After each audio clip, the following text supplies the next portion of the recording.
Mayor സ്ഥാനം നിർണ്ണയിക്കുന്നതിൽ പൈസ ഘടകമായി എന്നാണോ ലാലി ജെയിംസ് പറയുന്നത്? എനിക്കൊരു ചെറിയ സൂചന ഉണ്ടായത് എന്നോട് തന്നെ എന്നെ വിളിപ്പിച്ചിരുന്നു. ഒരിക്കൽ തനിയാണ് വിളിപ്പിച്ചത്. DCC പ്രസിഡന്റാണ് എന്നെ വിളിപ്പിക്കുന്നത്. അദ്ദേഹം എന്നോട് ചോദിച്ചു, ചേച്ചി ഈ സിസ്റ്റം മുന്നോട്ട് പോകണമെങ്കിൽ പണം ആവശ്യമുണ്ടെന്ന് അറിഞ്ഞുകൂടെയും ചോദിച്ചു. എനിക്ക് വേണ്ടിയല്ല ഞാൻ ചോദിക്കുന്നത്, പാർട്ടിക്ക് വേണ്ടിയാണെന്ന് പറഞ്ഞു. ഞാൻ പറഞ്ഞു, പ്രസിഡന്റ്, എൻ്റെ കയ്യിൽ 10 രൂപ ഇതിനു വേണ്ടി തരാൻ എൻ്റെ കയ്യിലില്ല. ഞാൻ അങ്ങനെ ഈ ഇത്രയും കാലത്തെ എൻ്റെ പൊതുപ്രവർത്തനം പൈസയ്ക്ക് വേണ്ടി നിലകൊണ്ട വ്യക്തിയല്ല. ഞാൻ ഇന്ത്യൻ നാഷണൽ കോൺഗ്രസിന് വേണ്ടി നിലകൊണ്ടൊരു വ്യക്തിയാണ്. അതിന് ഏതറ്റം വരെയും പ്രവർത്തിക്കാൻ ഞാൻ തയ്യാറാണ്. പൈസ എന്ന് പറയുന്ന ആ ഒരു മാനദണ്ഡം എന്നെ താഴേക്ക് ഇട്ടുമോ എന്നുള്ള ഒരു സംശയം എനിക്കുണ്ട്. കാരണം 3 ദിവസങ്ങൾക്ക് മുമ്പാണ് തൃശ്ശൂരിലെ ചില പ്രമുഖർ എന്നെ വിളിച്ചിരുന്നു. ലാലി സൂക്ഷിക്കണം, ഇവിടെ അട്ടിമറി ഉണ്ടാകാൻ സാധ്യതയുണ്ട്. നിജിയും ഭർത്താവും അടങ്ങുന്ന 2 അംഗ സംഘം, ഇവരടക്കം 4 പേര് കാറിൽ സൂട്ട്കേസുമായിട്ട് പോകുന്നത് കണ്ടു എന്ന് പറഞ്ഞു. ഞാൻ പറഞ്ഞു, അത് സാരി എടുക്കാനൊക്കെ ആയിരിക്കും എന്ന് പറഞ്ഞു. എന്നോട് പറഞ്ഞു, ഒരിക്കലുമല്ല, ഇവിടെ പണമിടപാട് നടക്കുന്നതായിട്ട് സൂചന കിട്ടിയിട്ടുണ്ട്.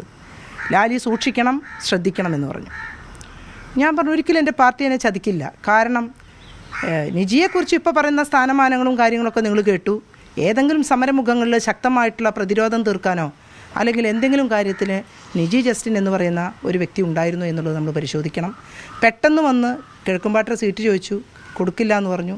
അപ്പോഴും ദീപാദാസ് മുൻഷിയും KC വേണുഗോപാലും ഇടപെട്ടു എന്ന് പറഞ്ഞു. അങ്ങനെ അവർക്ക് സീറ്റ് കിട്ടി. 3 ദിവസം മുമ്പ് വരെ പിക്ചറിലില്ലായിരുന്നു. 3 ദിവസം മുമ്പ് വൈകുന്നേരങ്ങളാണ് വിളിച്ച് എന്നോട് ചോദിച്ചു, ഒരു ടേം വ്യവസ്ഥയിലേക്ക് തരട്ടെയും ചോദിച്ചു. ഞാൻ പറഞ്ഞു, എനിക്ക് വേണ്ട.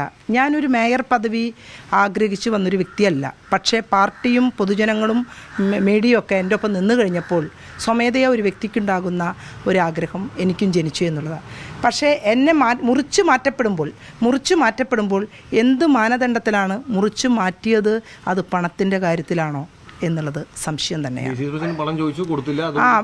DCC പ്രസിഡന്റ് പാർട്ടിക്ക് വേണ്ടി, വ്യക്തിപരമായിട്ടല്ല. അദ്ദേഹം പറഞ്ഞു, എൻ്റെ വീട്ടാവശ്യത്തിനോ എനിക്ക് വേണ്ടിയല്ല ലാലി, പാർട്ടിക്ക് വേണ്ടിയാണെന്ന് പറഞ്ഞു.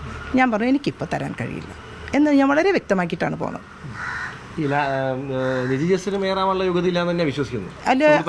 അല്ല, സുഹൃത്താണ് യോഗ്യത നിശ്ചയിക്കുന്നത് നമ്മളല്ലല്ലോ. ജനകീയ മുഖമല്ല എന്നുള്ളത് നമുക്കറിയാം. കാരണം ഈ നഗരത്തിന് വേണ്ടി അവരെന്ത് പ്രവൃത്തിയാണ് ചെയ്തിട്ടുള്ളത് അത് നോക്കണ്ടേ? ഈ നഗരത്തിന് വേണ്ടി അവരെന്ത് പണിയെടുത്തു എന്നുള്ളത് നമുക്കറിയാം. DCCയിലും KPCCയിലും AICCയിലും ആയിരക്കണക്കിന് നേതാക്കളുടെ പേരുകളുണ്ടെങ്കിലും 100 കണക്കിനാണല്ലോ DCC സെക്രട്ടറിമാരും ആളുകളൊക്കെ ഉള്ളത്. അതിൽ ഒരാളായിക്കൊണ്ട് എന്ത് പ്രവൃത്തിയാണ് ചെയ്തിട്ടുള്ളത്? എന്ത് പ്രവർത്തനത്തിനാണ് മുന്നിട്ടിറങ്ങിയിട്ടുള്ളത്? അപ്പോൾ അതുകൊണ്ട് അത്തരം കാര്യങ്ങളിലേക്ക് ഞാൻ കടക്കുന്നില്ല. ഒരു കാര്യം എനിക്ക് ദേശീയ നേതാക്കളോടടക്കം ഒരു എളിയ പ്രവർത്തക എന്ന നിലയ്ക്ക് പറയാനുള്ളത്, ഇവിടെ പണിയെടുത്തു വരുന്ന കോൺഗ്രസിൻ്റെ പ്രവർത്തകരെ ദയവുണ്ടായി തഴയരുത്.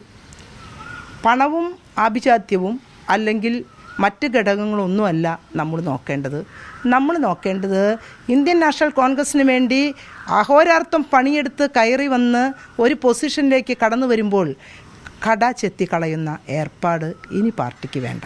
ഇതൊരു മതേതരത്വ പ്രസ്ഥാനമാണെന്ന് പറയുമ്പോഴും സാമുദായിക പരിഗണനയ്ക്ക് വേണ്ടി എത്ര ദിവസങ്ങളോളം നീണ്ടുനിന്നു. ഇതൊരു മതേതരത്വ പ്രസ്ഥാനമാണെന്ന് പറയുമ്പോൾ ഒരു വർഗീയതയുമില്ലാതെ ഒന്നിച്ചു നിൽക്കുന്ന സമൂഹത്തെയാണ് ഞാൻ കാണുന്നത്.